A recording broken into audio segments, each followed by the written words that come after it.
నమస్తే అండి. నేను వాణి. నా ఛానల్ ఫస్ట్ టైమ్ చూస్తుంటే ప్లీజ్ సబ్స్క్రైబ్ చేసుకోండి, లైక్ చేసి షేర్ చేయండి. నా మనసు 9వ భాగం విందాం. చిన్నబాబు గారు పైకి టీ పంపించమన్నారమ్మా.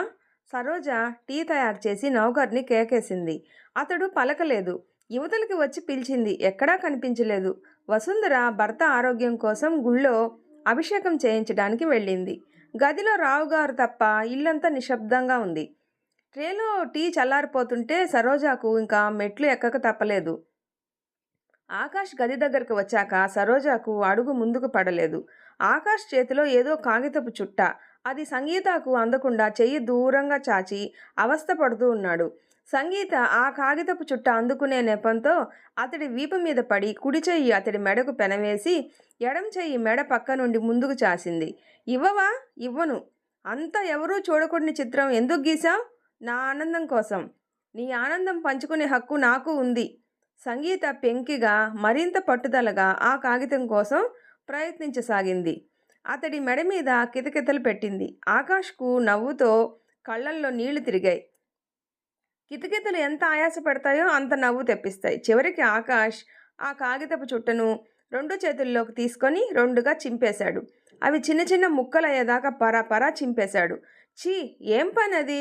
సంగీత అతన్ని వదిలేసి బుంగమూతి పెట్టుకొని సోఫాలో కూర్చుండిపోయింది. సరోజ నెమ్మదిగా గదిలోకి వచ్చింది. కప్పులు స్టూల్ మీద పెట్టి తిరిగి వచ్చేస్తూ కిందికి వంగి కాగితం ముక్కలు చేతిలోకి తీసుకుంది. ఆ చిత్రంలాగే ఆమె మనసు కూడా ముక్కలైపోయింది. ఆ కాగితం ముక్క మీద ఒక స్త్రీ ముఖం ఉంది. అది ఆ రోజు తను ఆకాష్తో గీయించిన చిత్రం. బాబు మీది ప్రేమతో, బాబుకు ఒక్కసారి ఆ పల్లె జీవితం గుర్తు చేయాలనే తపనతో తను ఎంత పనిచేసింది. అతడికి మరొక స్త్రీతో ఇంత గాఢమైన అనుబంధం ఉందని తెలిస్తే బాబును అలా కదిలించే ప్రయత్నం తను చేసేదా? బాబు ఆ రోజు జరిగింది చెప్పేసి ఇద్దరు నవ్వుకుంటారు కాబోలు. బాబును తను వల్లో వేసుకోవటానికి ఎత్తు వేశానని సంగీత అసహించుకుంటుందేమో తనను. సరోజ మనసు సిగ్గుతో కుంచుకుపోయింది. తనకు రాహుల్కు మధ్య ఒక్క మెట్టు మాత్రమే ఉంది. కింది మెట్టు మీద ఆగిపోయి తలెత్తి నిటారుగా నిలబడి ఉన్నాడు రాహుల్. అతడి చూపులు పుష్పం చుట్టూ పరిభ్రమించే తుమ్మెదల సరోజాను చుట్టుముట్టాయి. చిత్రకారుడు గీసిన గీతలా ఉన్న కనుబొమ్మల క్రింద ఆలు చిప్పల్లా ఉన్నాయి కళ్ళు. కోటేరు ముక్కు, సున్నలా చిన్న నోరు, జారుగా వేసుకున్న ముడిలో నుంచి విడివడిన వెంట్రుకలు మెడ పక్కన పారాడుతూ ఉన్నాయి. ఎప్పుడూ భుజాల మీదుగా ఉండే పమిట కుడి భుజం మీద నుండి జారిపోయింది. ఆమె కళ్ళు చేతిలో కాగితం ముక్కనే దీక్షగా చూస్తున్నాయి. అడుగులు పరధ్యానంగా పడుతూ ఉన్నాయి. చిరునవ్వుతో ఆమె ముఖంలోకి చూస్తూ ఉన్న రాహుల్, మీ చేతిలోంది ఏమిటి అని అడిగాడు కుతూహలంగా. సరోజ హఠాత్తుగా ఆగిపోయి త్రుళ్ళిపడ్డట్టుగా చూసింది అతడికేసి. రైలింగ్ మీద చేతులు వేసి నిటారుగా నిలబడి సమీపంగా ఆసక్తిగా చూస్తున్న అతన్ని చూసి ఆమె గుండె దడదడలాడింది. కనుముక్కు తీరుగా ఉన్న చామంచాయ రంగు రాహుల్ది. ఎత్తుగా దృఢంగా ఉన్న శరీరం. ఎటువంటి ఆడపిల్లనైనా వ్యామోహంలో ముంచెత్తగల ఆకర్షణ, అందం అతడిలో ఉంది. నేను చూడొచ్చా? మళ్ళీ అడిగాడు. పొడారిపోయిన గొంతు పెగల్చుకొని అబ్బే ఏం లేదు అంటూనే ఆ కాగితం ముక్కల్ని ఉండలా చుట్టి పారవేసింది. కిందికి దిగిపోదామంటే మెట్లకు మధ్యగా నిలబడ్డాడు. అతడు ఒక పక్కకు ఒదిగి నిల్చుంటే తప్ప తను కిందికి దిగి వెళ్ళలేదు. నాకు కూడా ఒక కప్పు టీ కావాలి, ఉందా? తెచ్చిస్తారా? నేనే రానా? అతడు ఒక పక్కకు తొలిగాడు. వడివడిగా మెట్లు దిగి వెళ్ళిపోయింది సరోజ. ఆమె వెళ్ళిన దిక్కు చూసి ఏదో శాపవశాత్తు భూమి మీద పుట్టిన దేవత కాదు కదా అనుకున్నాడు స్వగతంగా. దేవతలు ఇంతకంటే అందంగా ఉంటారు అంటే ఒప్పుకోను నేను. హుషారుగా ఈల వేస్తూ మెట్లు దిగాడు. సరోజ వంటింట్లోకి వచ్చేసరికి గ్యాస్ పొయ్యి మీద కూర మాడిన వాసన వస్తూ ఉంది. అయ్య బాబోయ్! కంగారుగా గిన్నె దించి పైన కూర తీసి మరో గిన్నెలో వేసింది. చెయ్యి గుడ్డకు తుడుచుకుంటూ ఇటు తిరిగేసరికి రాహుల్ గుమ్మం పొడవునా నిలబడి ఉన్నాడు. ముఖమంతా హుషారైన నవ్వు పులుముకొని సరోజ మౌనంగా కప్పులో డికాషన్ వంచి పాలు పంచదార కలిపి అతడికి చేతికి ఇచ్చింది. చూడండి, ఎంతో శాంతంగా మృదువుగా వినిపించిన సరోజ గొంతుకు కప్పు పెదవుల దగ్గరకు తీసుకుంటున్న రాహుల్ త్రుళ్ళిపడ్డాడు. మీరు చదువుకున్న చదువు మీకేం నేర్పింది? పదునుగా సూటిగా వచ్చిన ప్రశ్నకు గతుక్కుమన్నాడు. నాలాంటి దిక్కుమొక్కు లేని ఆడవాళ్లకు ఎవరో దయతలిచి ఇచ్చిన పని పోగొట్టడమా? అబ్బే, నేనేం చేశాను? ఎందుకు నటిస్తారండి అమాయకం? మీరేం చేస్తున్నారో మీకు తెలియదా? అమ్మమ్మ, మీరు మాత్రం తక్కువ అండి. మీరేం చేస్తున్నారో తెలీదా? రాహుల్ కంగారు వదిలేసి చిలిపిగా నవ్వాడు. నేనేం చేస్తున్నాను? సరోజ తెల్లబోయింది. మీరు కాకపోతే మీ అందం. మీరు ఎందుకింత అందంగా ఉన్నారు? నిర్విణ్ణురాలైనట్టుగా, మాటలు రానట్టుగా అయింది సరోజ. ఎలాంటి వాడినైనా పిచ్చెత్తించగల సౌందర్యం మీది. ఎంతటి నిగ్రహపరులైన వశపరుచుకోగల అందం మీది. జంజాం మారతానికి చిగురాకు ఉండలేదు. ఇప్పుడు చెప్పండి, నిజంగా దోషం ఎవరిదో, దోషి ఎవరో? నిజమే, దోషిని నేనే, దోషము నాదే. సరోజ ముఖం కఠినంగా మారిపోయింది. నా అందమే నా శత్రువై నాకు దొరికిన ఆధారాన్ని పోగొట్టి నన్ను అధోగతికి ఈడ్చే పక్షంలో అది అసలు ఉండకూడదు. 2 వాతలతో దాని పని పడతాను. అట్లకాడ నీలి మంటల్లో పెట్టింది. ఇంతటి సౌందర్యవతి ఇంత భయంకరంగా మారిపోగలదని కల్లో కూడా ఊహించలేదు రాహుల్. తెల్లబోయాడు. కప్పు కింద పెట్టేసి చివ్వున ముందుకు వచ్చి అట్లకాడ లాగివేయబోయాడు ఆమె చేతి నుండి. సరోజ వదల్లేదు. మగవాణ్ణి రెచ్చగొట్టే ఈ అందం నా దగ్గర ఉండకూడదు, వదలండి గర్జిస్తున్నట్లుగా అంది. ఓ మై గాడ్, ఎటువంటి రాక్షసివి! తన శక్తినంతా ఉపయోగించి ఆమె చేతి నుండి అట్లకాడ లాగి ఒక మూలకు విసిరికొట్టి అన్నాడు రాహుల్. ఏదో సరదాగా మాట్లాడితే ఇంత దారుణానికి ఒడిగడతావా? మీకిది సరదా, అవును. డబ్బున్న వాళ్ళు నాలాంటి వాళ్లను వంట మనిషిగానే కాదు, మరో విధంగా కూడా వాడుకోగలవాళ్ళు. కానీ నా బ్రతికేమిటో నాకు తెలుసు. పెళ్ళవుతూనే మొగుణ్ణి పోగొట్టుకున్న విధవను, వెనుక ముందు ఎవ్వరూ దిక్కులేని దాన్ని, మీ బోటి వాళ్ళ ఇళ్లల్లో రెక్కలు విరుచుకొని ఈ పొట్ట పోసుకోవాల్సిన దాన్ని. ఇటువంటి దానికి ఈ అందం ఉండకూడదు. సరోజాలో ఇంకా ఆవేశం తగ్గలేదు. క్షమించు సరోజా, పొరపాటైపోయింది. మరోసారి అలా మాట్లాడకు, అసహనంగా అన్నాడు రాహుల్. నీకింత పిచ్చి ఆవేశం వస్తుందని, ఇలాంటి దారుణమైన పనికి తలపడతావని నేను అసలు అనుకోలేదు. వచ్చినప్పటి నుండి మీ చూపులు మీరేమి అనుకుంటున్నారో చెప్తూనే ఉన్నాయి. దయచేసి ఇంకెప్పుడు ఇటువైపు రాకండి. కళ్ళు పొరలు కమ్మినట్టుగా ప్రవర్తించకండి. వెళ్ళండి. గుమ్మం వైపు చూపుడు వేలు చూపిస్తూ మ్రాన్పడిపోయింది సరోజ. వసుంధర కళ్ళు వెడల్పు చేసుకొని ఇటు చూస్తూ ఉంది. రాహుల్ విసురుగా వెళ్ళిపోయాడు. అతడు త్రాగకుండా వదిలేసి వెళ్ళిన టీ చల్లారిపోతూ ఉంది. వసుంధర సమీపించి మామూలుగా అడిగింది, ఏం జరిగింది? ఏం జరిగినా నా దురదృష్టం అనుకుంటాను. ఆయన మగవాడు, మీకు కావలసిన వాడు. నేనేం చెప్పినా అది చాడీల కిందకే వస్తుంది. దయచేసి నన్నేమీ అడక్కండి. సరోజ దుఃఖస్వరంతో చేతులు జోడించింది. బాగుంది, నువ్వేమీ చెప్పకపోతే నేను ఏదేదో ఊహించుకోవాల్సి వస్తుంది. ఆయన్నే అడగకూడదా? నన్నే ఎందుకు అడుగుతున్నారు? రాహుల్ని అడగటానికి నాకు భయమా ఏంటి? కానీ మగవాడు కదూ, ఈ సంఘటన వాడికి చీమ కుట్టినట్టుగా కూడా ఉండదు. ఇంతకీ ఒంటి మీద చెయ్యిగాని వేయలేదు కదా? వసుంధర గుచ్చి చూడసాగింది సరోజ ముఖంలోకి. వచ్చినప్పటి నుండి ఆయన చూపులు, మాటలు నాకు నచ్చట్లేదు. ఆయన్ని హెచ్చరించాను. మీ నీడన బ్రతుకుతున్న దాన్ని, దయచేసి నన్ను అపార్థం చేసుకోకండి. సరోజ వసుంధర పాదాల మీద చేతులు వేసి కూర్చుండిపోయింది. లేలే, నువ్వేం తప్పు చేశావని నిన్నంటాను. నువ్వా మాత్రం భయం పెట్టడం మంచిదేలే. రాహుల్ చరిత్ర అంత మంచిది కాదు. ఆడవాళ్లతో స్నేహాలు అతడికి మామూలే. 1-2 సంబంధాలు గొంతు మీదకి తెచ్చుకొని వాటిని వదిలించుకోవటానికి చాలా డబ్బే ఖర్చు పెట్టుకున్నాడు. కానీ వేరే దుర్గుణాలేవి ఉన్నట్టు వినలేదు, ఒక్క స్త్రీ వ్యామోహం తప్ప. వసుంధర వెళ్ళిపోతూ ఉంటే రాహుల్ వదిలేసి వెళ్ళిన టీ కప్పు ఆమెకిచ్చింది సరోజ. ఆయన తాగకుండా వదిలేసి వెళ్ళారు. వసుంధర ఆ క్షణంలో తనను ఏమీ అనుమానించినట్లు కనిపించకపోయినా ఆ సాయంత్రం ఆవిడ భర్తతో చెప్తున్న మాటలు విన్న తర్వాత ఆ ఇల్లు వదిలేసి వాళ్ళు వెళ్ళగొట్టక ముందే పారిపోతే బాగుంటుందేమో అనిపించింది సరోజాకు. రావుగారి కోసం బోర్నివిటా తీసుకువెళ్తున్న సరోజ గదిలో వసుంధర మాటలు విని ఆగిపోయింది.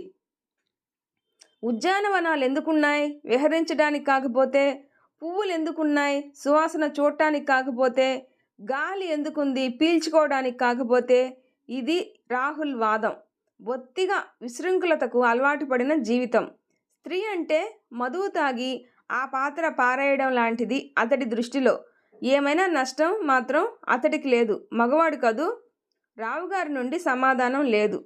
అతడి గొడవ వదిలేద్దాం. చుట్టపు చూపుగా వచ్చాడు. ఈరోజు ఉండి రేపు వెళ్ళిపోతాడు. మనకి ఓ పిల్లాడు ఉన్నాడు. ఇంత మటుకు ఏం సూచనలు లేకపోయినా ఏమో చెప్పలేం. ఏ క్షణాన ఎవరికేం దుర్బుద్ధి పుడుతుందో. ఛా, ఆ అమ్మాయి అలాంటిది కాదు. 1000 మంది రాహుళ్ళు అయినా ఆ పిల్లను లొంగదీసుకోలేరు. నీ కొడుకు ఎలాంటి వాడో నాకు తెలీదా? నోట్లో వేలు పెట్టినా కొరకలేడు. చిన్నప్పటి నుండి వాడిది అదొక రకమైన మనస్తత్వం. మాయామర్వం తెలియని పువ్వులాంటి హృదయం వాడిది. చిన్నప్పటి నుండి పేరు పెట్టుకున్నాం కనుక సంగీతతో కొంచెం స్నేహంగా ఉంటాడు. మరో స్త్రీ వైపు కన్నెత్తి చూస్తాడు అని అనుకోను. అపనమ్మకం మన బాబు గురించి కాదండి, ఆ అమ్మాయి గురించి.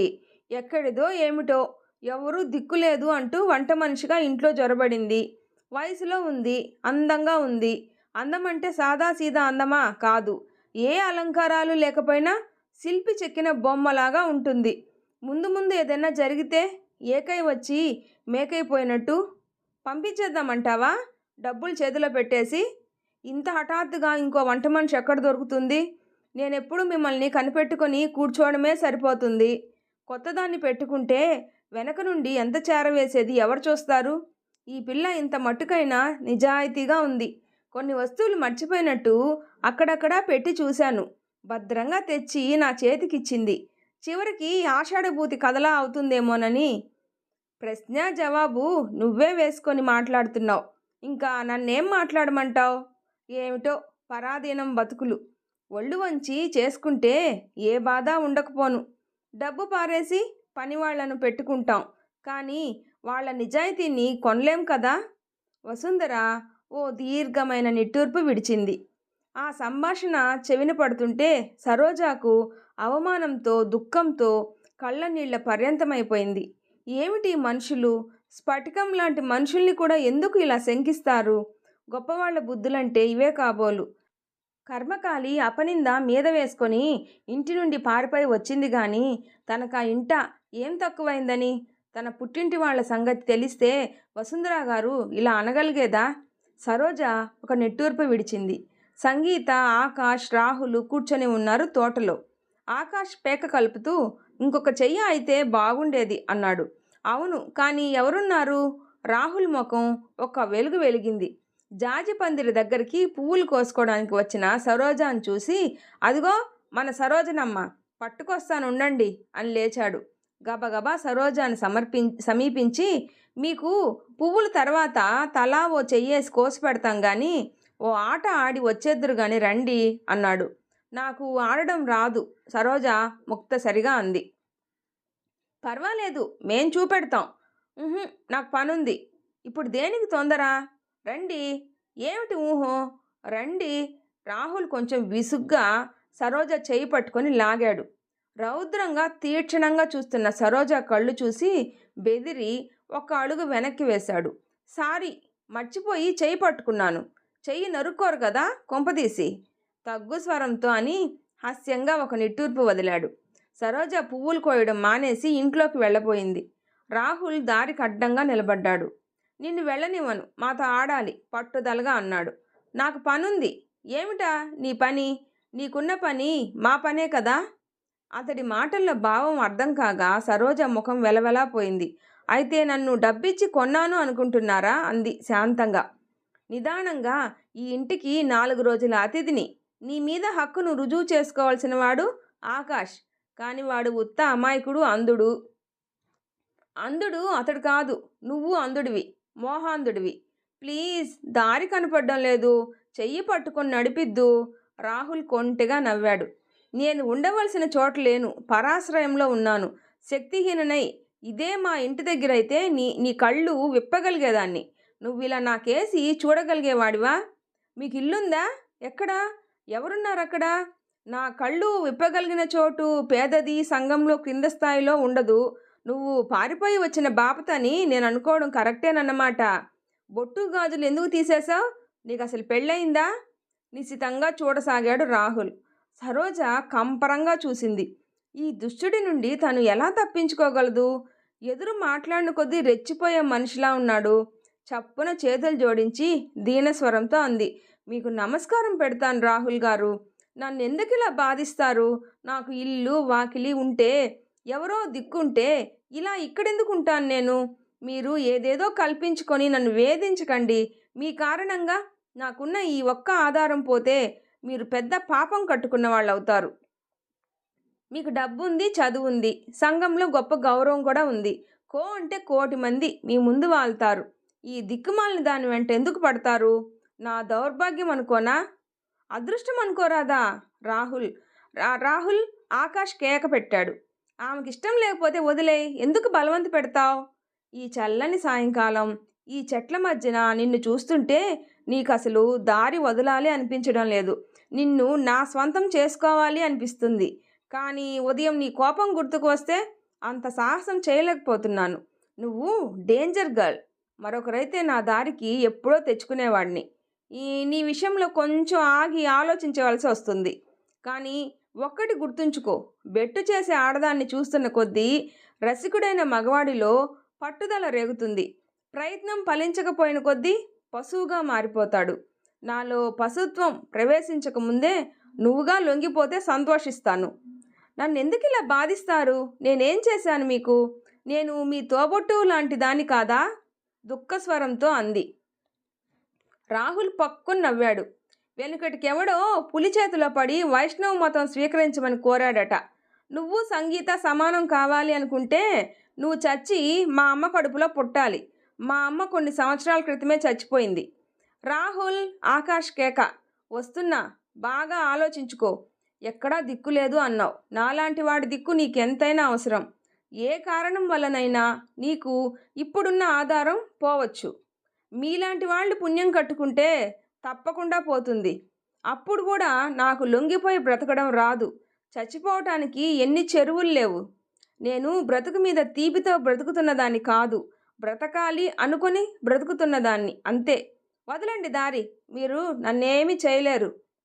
తర్వాత ఏం జరుగుతుందో నెక్స్ట్ పార్ట్లో తెలుసుకుందాం. నా వీడియో నచ్చితే ప్లీజ్ లైక్ చేయండి, షేర్ చేయండి, సబ్స్క్రైబ్ చేసుకోండి. ప్లీజ్ సపోర్ట్ చేయండి. Thanks for watching.